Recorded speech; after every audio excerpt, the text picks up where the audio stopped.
欢迎来到小包的蜜蜂农场，在这里有接近50种蜜蜂，从煤炭、铁、钻石等矿物到末影珍珠、粘液球、龙蛋，各种产物应有尽有。除了这只会瞬移的末影蜜蜂，其他通通只卖998。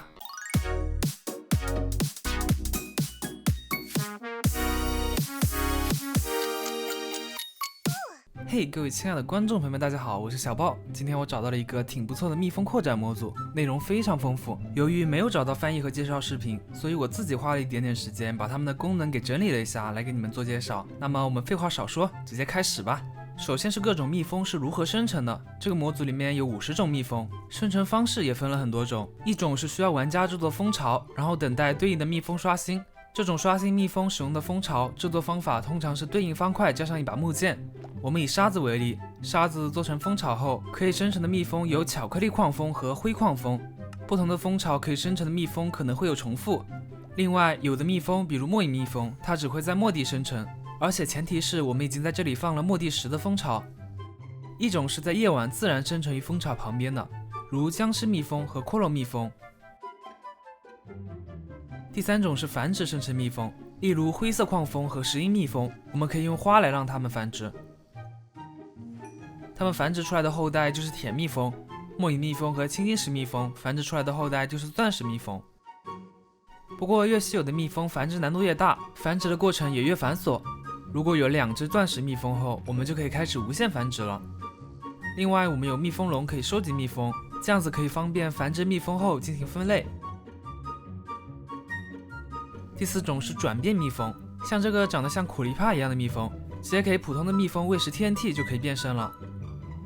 接下来介绍蜜蜂的生产方式，和原版蜜蜂一样，这个蜜蜂模组需要采集花蜜并带回蜂巢。不一样的蜜蜂需要开采的花不同，比如凋零蜜蜂要采集的是凋零玫瑰，末影蜜蜂要采集的是紫宋花。而在这个模组中也有专门的蜂箱，就是这个。原本蜂箱收集蜜皮需要剪刀，然后为了防止蜜蜂发怒，要在蜂箱底下放篝火。而这个模组把这2样东西放进了合成方式里，让这个新型的蜂箱可以自动收集蜂蜜和蜜皮，并且在收集的时候不会让蜜蜂生气。而这个黄色的条就是收集的进度条。不一样的蜜蜂在收集到普通蜜皮和蜂蜜的同时，还会额外收集到特殊的蜜皮，比如说钻石蜜蜂的钻石蜜皮。我们可以取出钻石蜜皮放到模组中的离心机中，它就会被离心出蜂蜜和钻石。不过可能是为了游戏的平衡性，蜂蜜在蜂巢里的生产速度非常低，半天才能长一点。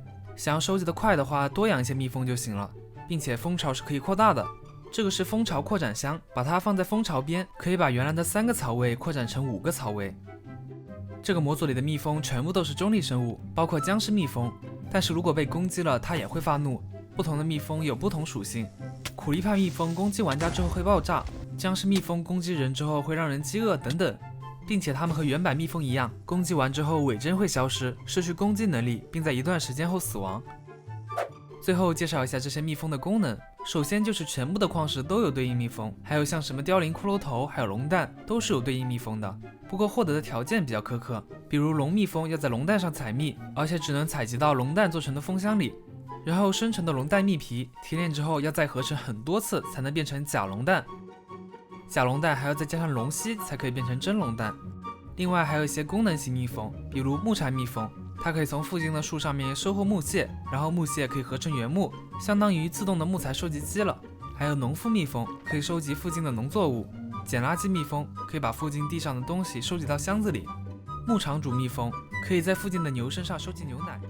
这个蜜蜂模组其实和矿物机还有矿物盆栽有点相似，但是由于蜜蜂采蜜等方面使用的便利性并没有它们高。如果有作者做类似鸡笼那样子的蜂箱，就可以整自动化了，然后再给降魂之类的模组做一点专属蜜蜂，那就可以当做一些大型整合包里面的常备模组了。其实作者已经在模组里添加了改造用蜜蜂，就是用来改造成其他模组蜜蜂的。最后希望这个模组能早点有大做翻译，搬运到论坛上。好的，那本期视频就到这里啦。白嫖的兄弟们，请把我白嫖了4个大字打在公屏上。那么我是小包，我们下期再见，拜拜。